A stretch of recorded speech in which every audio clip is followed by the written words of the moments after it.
Riverside.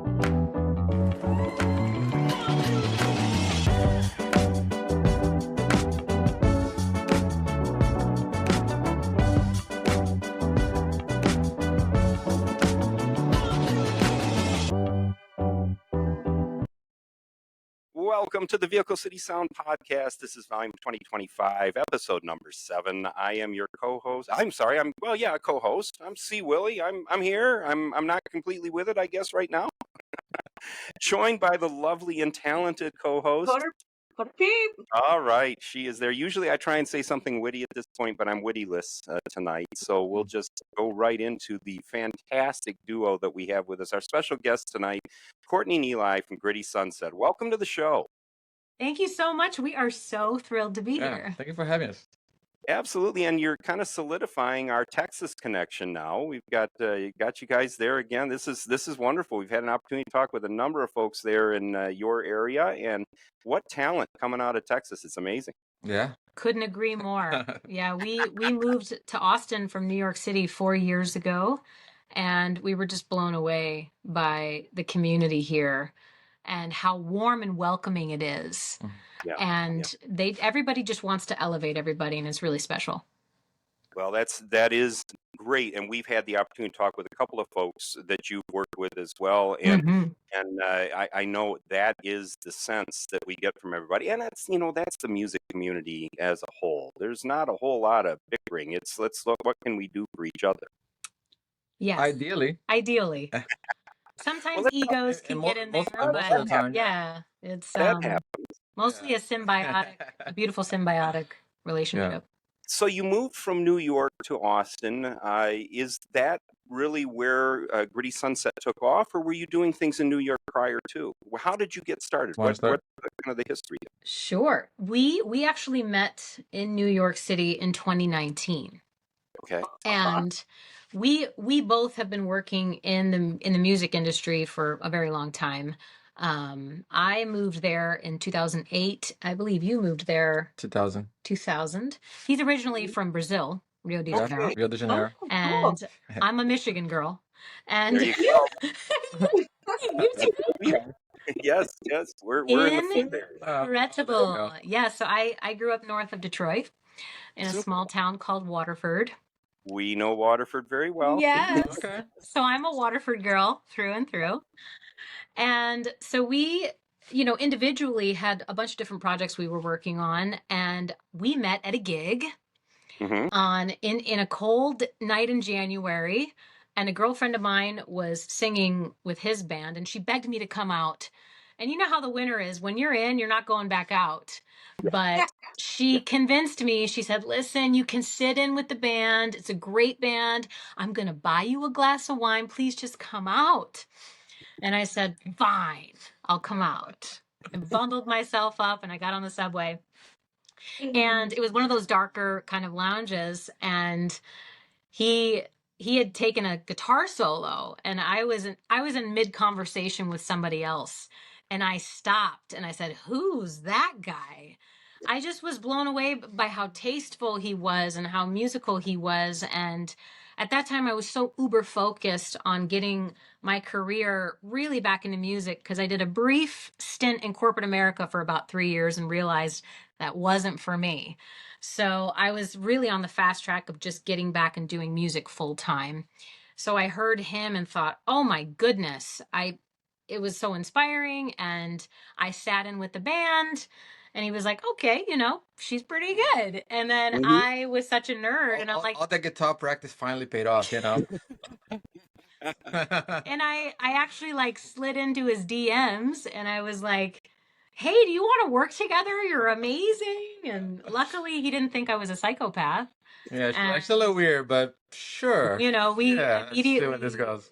Started working together and putting together, promo videos so we would be a cover band, like a cover duo, and do corporate parties and weddings and things like that.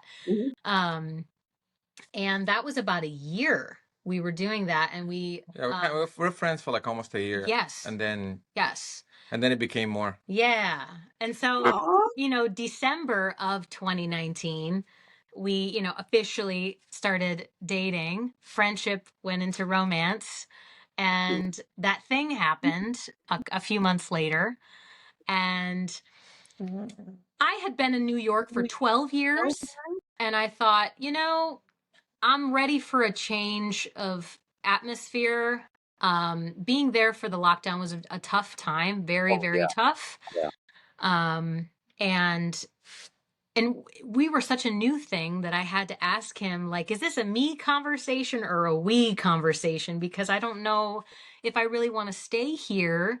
I'd like to give some other place a try. And, he was like, well, I don't think I'm ready to go yet. And I was like, oh, okay, I'll suck it up and stay. And within a few months, Things changed. he was on board. He was like, you know what? Let's do it. And so Austin and Nashville, those were the two choices that we were looking at, because LA and New York were kind of just out of the realm for us at that point. And we landed on Austin, and I told my parents about it, and they were like, maybe we'll move there too. And then they did. Yeah. Right. So that's fantastic. yeah, it's been a really cool journey. And then as far as original music, we started writing in Austin, I would say around 2021. We started writing like a really bad song. It's like a really bad song. Oh, yeah.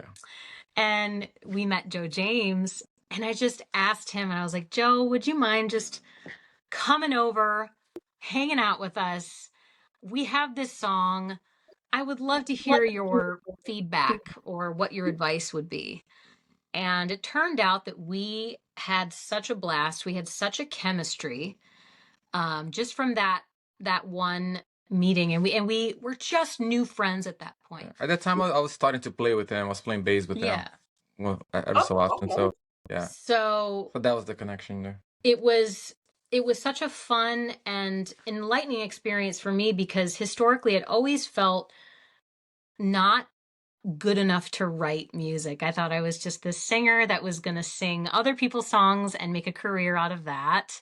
And he made me feel like with Eli and Joe, they just made me feel really comfortable to kind of just get this stuff out and work it out. And none of my ideas are stupid, because I'd be like, oh, this is stupid. And he'd be like, sing it to me. And I'd be like, no, I'm not going to sing it to you. And it was just it took away my fear that songwriting did not have to be scary. And it's not supposed to be scary. It's supposed to be really fun. And so we started scheduling regular writing sessions. And that is how it all began. Really. Right. And Joe kind of the catalyst for that happening then. Correct. Yeah. I mean, he has extensive experience in songwriting rooms. He's done songwriting sessions in LA.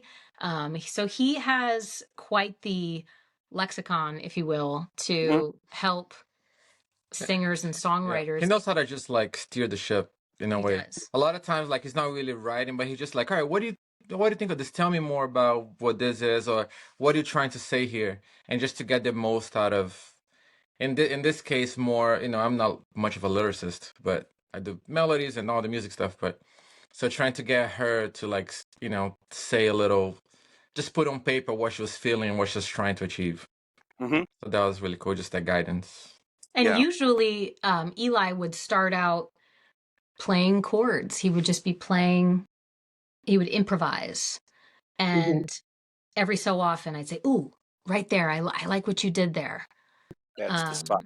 And that's how it would start. And whatever that sonic treat was what decided what are we going to write about with this? Because what does this evoke when you hear this kind of chord progression? And that's how it went.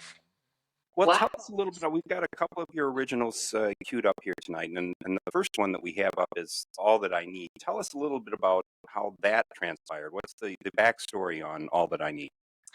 So the backstory on that is, he came up with this awesome chord progression. And Joe said, well, what do you want to talk about on this? And I said, I want to talk about how growing up, I got involved in the music industry pretty early on. And I was a teenager and I had the whole I had a manager and all these people that were like, we're going to make you a pop star in a year. Mm-hmm. And went into recording studios and cut demos and met a bunch of different producers and songwriters and pushing songs on me that didn't fit, or certain language that my parents weren't comfortable with, or attire that, the very classic Mhm. Yep. situation of pop music and young people. Yeah. And so I got introduced to the underbelly of the industry at a young age, and it was disenchanting. Yeah. And at one point I thought I was going to turn my back on it, because I thought, if it's this price, I'm not willing to pay it. Mm-hmm. And that was part of the reason I kind of departed into corporate America. It just kept, those kinds of things kept happening. It was always, we can give you this, but you need to compromise this. We can do this, but then you're going to have to do that. Like a quid pro quo all around that is Here's always going to, here's what you have to be. yes.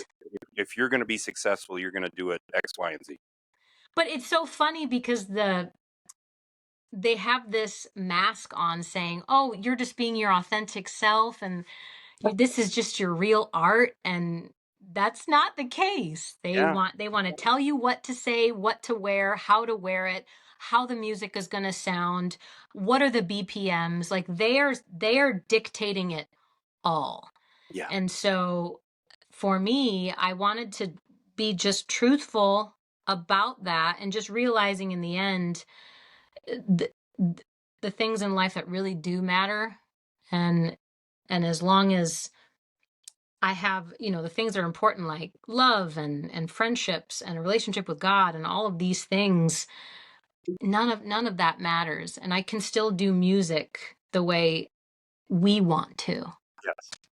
And that's what All That I Need is. Mm-hmm. Correct. Let's give this one a listen. This is Gritty Sunsets, All That I Need.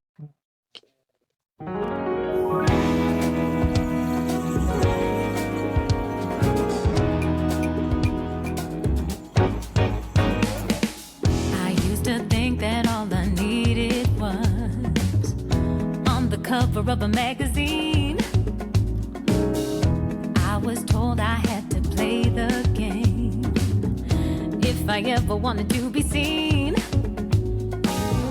Buy this, say that, wear this, be that. That is when you will have it all.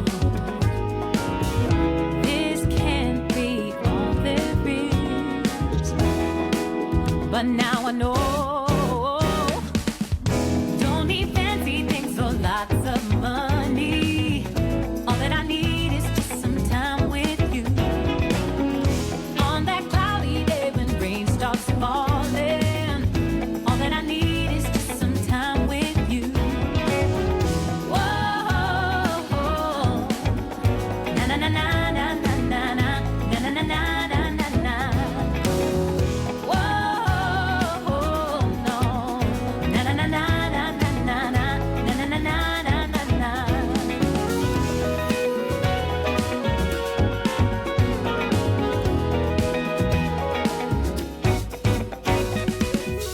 So let's say I'm gonna play your game, do everything according to the rules. At every turn I compromise myself and gain it all just to play the fool.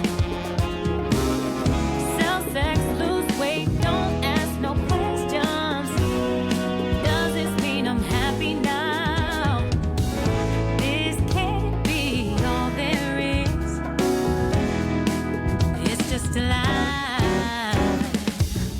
Don't need fancy things for lots of money. All that I need is just some time with you. On that cloudy day when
All that I need from Gritty Sunset. That's and it's what I love too when we have the opportunity to do these shows is now hearing the story back behind that and what different meaning that gives to the song when you hear it again. It's just it really is interesting, kind of feeling out what really is important. And we all get promised the moon and the stars, and then when you realize what has to go into it, yeah, maybe it's not that great. Yeah. Well, they are the moon and the stars. Yes, you are. Did you hear that, babe? Which one am I? You could be both if you want. I'm the star. Yeah, that's right. Sure. We're It always flips. deciding who's the gritty, who's the sunset. Depends on There the you go. day. Depending on the day. Yeah. It changes. Yeah. So you talked a little bit about the creation process, and it's generally pulling a few things from the chords that you're hearing there. Now, sometimes, with some of the folks that we've talked to, a song might be in development for 10 years. Sometimes a song might be ready to go after writing it down on the napkin at breakfast, and here we go, record it that afternoon. Do you find similar things as you guys are putting together your work? I feel like it changes a bit. Some songs come out easier and faster than others. But yeah, even with some of my own stuff, I have ideas and things that I never finished from like 10, 15 years ago. So it's like, and then sometimes you just sit down and everything just comes like all in one flow. But I always feel like it changed, but we had to kind of work at it for a little bit. Yeah. As a new singer songwriter, and I'm still like a little kid in my mind about it. I found out that the more serious emotional songs write themselves almost. Those come out quickly. It's the fast bops that make you feel good. Those are difficult. Yeah. Because you have to simplify it. And you have to make it singable, digestible. Without sounding cheesy. Like musicians always want to put flowers and bells and whistles on everything. And sometimes you just have to force yourself to simplify and make it just feel good and easy. So I would say Busy Doing Nothing was one of the... Busy Doing Nothing and Build My Castle took more effort, and those took a few sessions to work those out. Yeah, as like I opposed to, had a like, chorus and a verse, and then the second verse took kind of forever. Yeah. And I was like, oh, let's see, I would do a bridge on this, and that was another day. And you want to overthink it, and you're just you have to think less and just let it feel on those songs. So that to me was eye-opening and interesting. Just an interesting thing about the art of songwriting. Now, another songwriter might be the opposite. Who knows? But for me, that was the case. That process of simplification and letting it happen is what Time is all about. The next one that we've got queued up, it's a beautiful, beautiful song. Thank you. But to me, is one of those that seems very, very pure. You listen to this song, and I feel like this was a one right, and we got it. Was that the case as you were putting this one together? It was pretty quick. Bit, yeah. Yeah. It was a hard one too, because It was the most personal. It was very personal. It was very raw. So I have a distinct, very vivid memory of writing this song at our kitchen table in our old apartment. It was the three of us sitting at the table. Eli had his acoustic guitar, and I was writing the second verse. Your name carved in stone as he went home to heaven. And Joe saw that I wrote it, and he said, okay, now sing it. Like, really sing it. Don't be afraid. Just sing the words. And so I sang through that second verse the way it's written now. And both Eli and Joe, their eyes, oh no. They're like, that is intense. And I was like, oh man. And that was very cathartic. Yes. Very cathartic moment. No and I thought, maybe I'm not bad at this. Well, we definitely, you've got our vote. There is no question about that.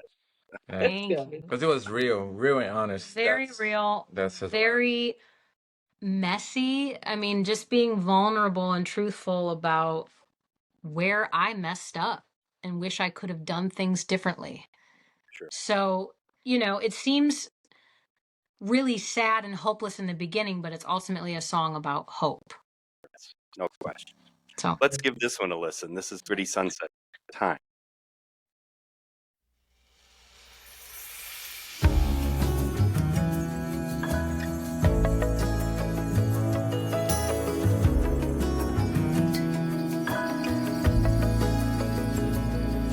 You wrote me a letter. You said that you needed me, but I threw it away. You called on the phone and you begged me to see you. I said no and I didn't go. The fight with your demons burned holes in my heart, but I never stopped loving you. What am I doing with time? Feels like I'm losing the fight. I hold on tight and I slowly find that it's slipping away. But I'm still breathing and I'm gonna make it right.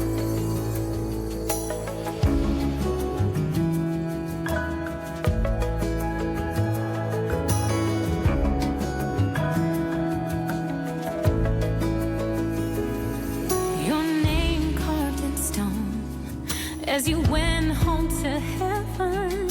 So much to say, but you had to go. On that day, so many came, and they remembered your beauty. Beyond the thorns, they saw rose. My pain was the thief of my will to forgive, but I never stopped loving you.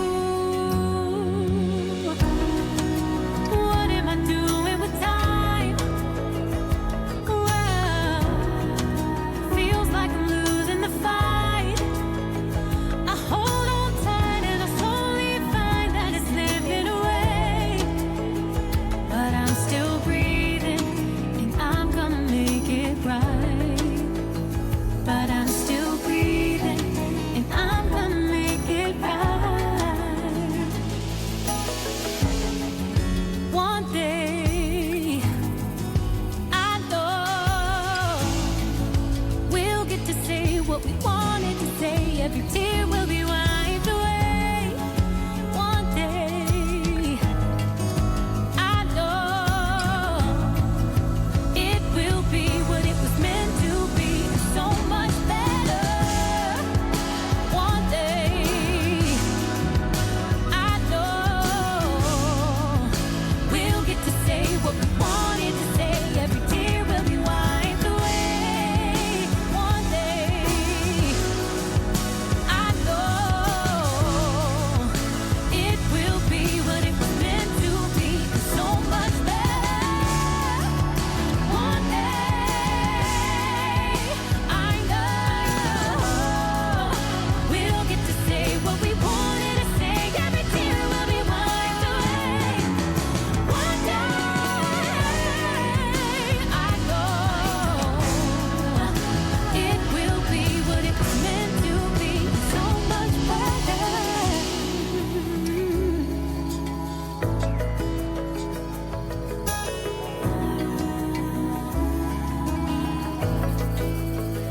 I hold on tight and I slowly find that it's slipping away.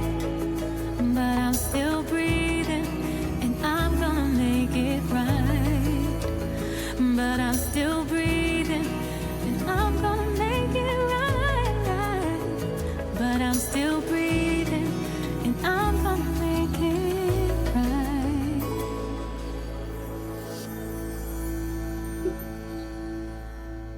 It's so good. thank you. Thank you. Well, thank you. That's a Oh, song this happens to us from time to time on this show too. You hear one like that, and thank you for writing that. That is absolutely an amazing tune. Thank you, thank you. And I didn't think I mentioned it before, but the person I'm singing about in the song is my brother, who Oh, suffered from alcoholism, and he was also a victim of the opioid crisis. Mm-hmm. Mm-hmm. So that cocktail Yeah. did Yeah. not. It was hard to deal with that, and he struggled with that for well over 2 decades. Mm. And at the time, I thought I was doing what I needed to do by keeping distance, and I just wish I hadn't have done that, because he was in prison for breaking into a pharmacy to Oh to my. get, yeah. So Mm-hmm. Mm-hmm. and he was killed in prison, but he called from prison and asked me to come visit and wrote me letters, Mm-hmm. and I didn't answer the call. So But you that's what did the now. song is about. That's You right. did you did now. And, Yeah. and Right. maybe what you've done by putting that out there is going to help other people too. Mhm. Mhm. They do that, they know what the story is, and maybe that inspires somebody to take another step somewhere else or to do That's what something. we're hoping. We're hoping that it inspires someone to start the conversation in a broken relationship, and open that line of communication, because everybody is hurting, and you just Yeah. never know what people are dealing with. And for him, he never wanted to do the things he did. It was a disease, and he was Yeah. just someone who was hurting, and Yeah. sometimes it's just hard to understand and hard to soften your heart to something like that, but it's important. So that's It why we is. wrote And the song. again, thank you for writing that. Mhm. You're welcome. Somebody else is going to be thanking you for that as well. Oh, You thank know you. that's going to be the case coming up. Yes. So we've been talking about what the process has been, and the move from New York to Austin, and you've got some shows coming up. You've got one about 3 weeks or so after this comes out, March 6th Got a of few. 2025.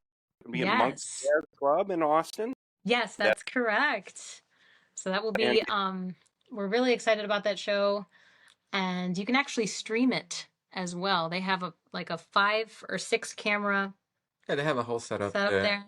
It's beautiful, and so if you can't Not get in there town. in person, you oh, can you watch can it. count on us. We're going to be watching. Yeah. Yay! And we also have a songwriters show at the O4 Center in Austin on March 26th. Mhm. So we're going to be performing with 2 other couples that are songwriters. So it's going to be 3 couples edition, if you will, of songwriters, and they're all good friends of Song ours. swap. So that's going to be an intimate, fun evening as well. Yeah. Outstanding. And we're Well, also And that 29th with Joe. 29th, we're going to be with Joe James March 29th Oh, at Cedar Creek. at Cedar Creek Studios. They're doing an Austin artist spotlight, and Joe was like, "Can you guys do it with me?" Because he's that guy. He's so sweet. I know there's very limited seating and stuff that too, but they're gonna be recording and filming the whole Yes, thing. It's like a live in the studio situation. live That in was the be studio. Mhm. Oh, that's cool. cool. So I got to play with Joe and our stuff. Yeah. You talked I just about wrote it Joe. We down. talked about him a bit during the show here, and the next song that we've got up is a collaboration. You've got David Grissom in on this one as well. But Yeah. we love Joe, and we've made our commitment, and so sometime in June we're gonna have to figure out what your schedules are all about and what's Yes. going on. But we're getting down to Austin. We've got to do it. We Oh we yeah. were in Let's do it. Nashville last fall for the Josie Awards, and I think we're going to be doing that again. But and there's our buddy is in the There's Oh building. yeah, This is Ducky. This is Ducky, everybody. yeah. Joins the show. Our 4-year-old I- Vishla. All right. But we want to get down there and get together with everybody that we've had on the show from here. Peyton Riley has been there, and Oh, nice. last week Riley Heuerman was on. Of course, we've had Joe, and and now Gritty Sunset is with us. Yeah. So we want to get everybody together and have some fun there, and Oh yeah. Welcome. discover the Austin music scene, because you really have a thriving scene there. Yeah. Massive, and it's growing. Yeah. We cannot wait for you to come. You are going to have an excellent and superb time. We're looking forward to it. Yeah. So we've got one last one queued up here. Busy Doing Nothing, which is something I like to do. Yeah. Tell us a little bit about this one, and this is the one that is featuring David Grissom as well. Yes. So Eli came up with this filthy bluesy chord progression, and again, Joe and I are like, what do I want to talk about? And I said, you know what? My favorite thing to do is nothing. I love a canceled plan. I mean, as someone who loves to be out on the scene, I do. I'm a social butterfly. I'm an extrovert. But there is something special about no plans, a weekend where you don't have to go anywhere.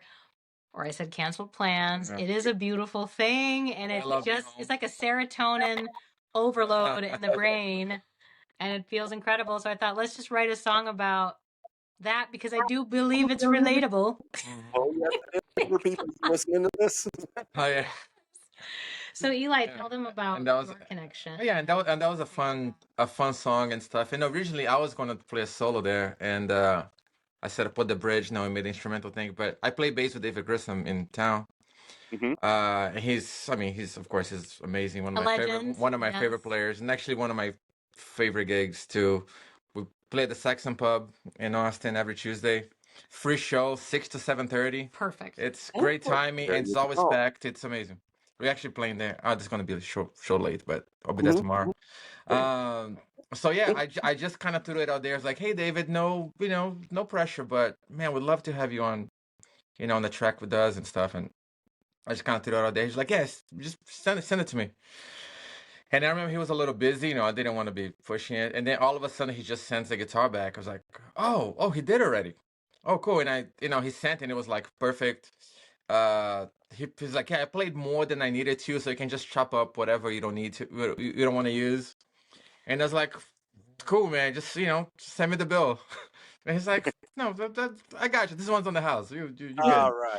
And it was cool because the day that we released the song, it was also on a Tuesday, and I was playing with him.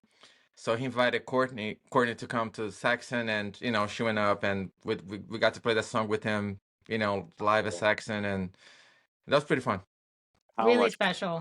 Yeah. And he played at our EP release show, which was really, really special. He doesn't really sit in at people's gigs. No. So it was cool that he was there, and it was like, yeah, I'm just gonna go. He stayed, that was the last song that we played, and he got there before the show started, hung out, watched the whole show, and went up and killed it, as he always does. Yeah, he's the best. I felt very blessed, blessed that he wanted to be a part of that. Well, it tells him a lot about, or tells you guys a lot about what he thinks of you if he's willing to do something like that. So that's fantastic. I guess. But he's all right. Well, let's get busy doing nothing. This is Pretty Sus.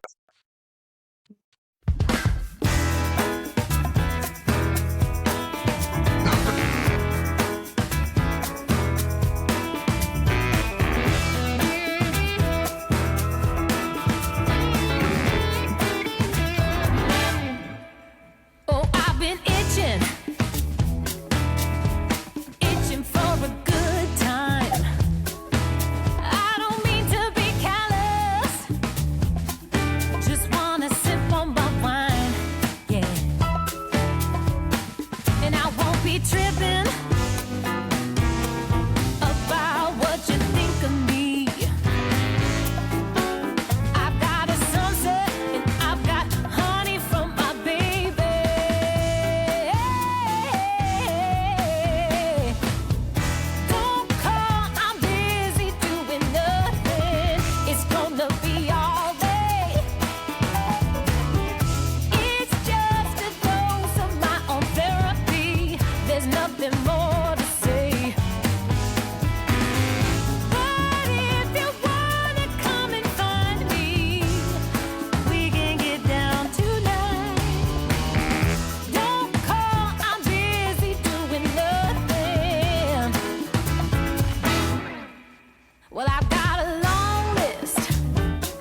gonna be all day. It's just a dose of my own therapy. There's nothing more to say. But if you wanna come and find me, we can get down tonight. Don't call, I'm busy doing nothing. Hey! You can hear Joe's voice there. Yeah. Absolutely love that song. That is so much fun. Thank you. We actually recorded the gang vocals here in our house. Just moved into this house. And Yes. And the horns. All So of the the horns horns on here, everything. the gang vocals. That's fun. Yeah. Yeah. We kind of like ran out of money at the end. Oh no, that's awesome. That's absolutely awesome. Hey, before we wrap things up, tell us again, where do people find you? Where do we find Gritty Sunset? Well, you can find us on Instagram, Facebook, YouTube, grittysunset.com. Has all the links there. And honestly, the best way to keep up with any artist these days is to join the mailing list, which I know that you did. We just did. Yeah. Yeah. Thank you Absolutely. so much. Honestly, to everybody who's watching and listening, that is the best way to support independent artists, because all of the content that is on these platforms, it doesn't belong to us essentially anymore. So if we wake up one day and our account's gone, we can't really get That's to you. all gone, yeah. So the way that we can combat that, if any account gets suspended or taken down, or there's a ban on anything, It goes away. that's right. Yeah. If we have an email list, if you're a part of our email list, you will always know what's going on, when, how, with who, the whole gamut. So we highly recommend anybody who's interested in us to join our mailing list, and that's on our all of the social platforms. You can find that link, and on our website. Well, and we're certainly looking forward to hearing more from you too. This is Thank you, because we're looking forward to recording a bonus song, and we're gonna get vinyl made. all right. So yeah, we're very excited about that. Well, we need to know all about that when that happens too. We will Yes, be please. sure to let you know. Courtney and Eli from Gritty Sunset, thank you so much for joining Thank you us so tonight. much. Thank you Thanks for having both us. so much, Quarter Peepsy, Willie. You guys, this has been such a wonderful and lovely interview. Thank you We for the appreciate it. love and the support. Quarter Peep, who do we have coming up next? Yeah, so next week we have Sheila Campbell. All right, we're looking forward to talking with Sheila. Hey, we got a wrap on tonight's show. The wonderful folks from Gritty Sunset, Courtney and Eli, thank you again for joining us. We appreciate it tonight. Thank you. Thank you so much. For all of you out there in podcast land, please remember to subscribe and share with your friends. Let them know what we're doing. If you know some more folks like Courtney and Eli from Gritty Sunset, drop us an email, vehiclecitysound@gmail.com. We want to get in touch with those folks. You'll know what we're doing if you look us up on the net, vehiclecitysound.com. Thanks again for listening. Thanks for joining us. And hey, everybody, be good.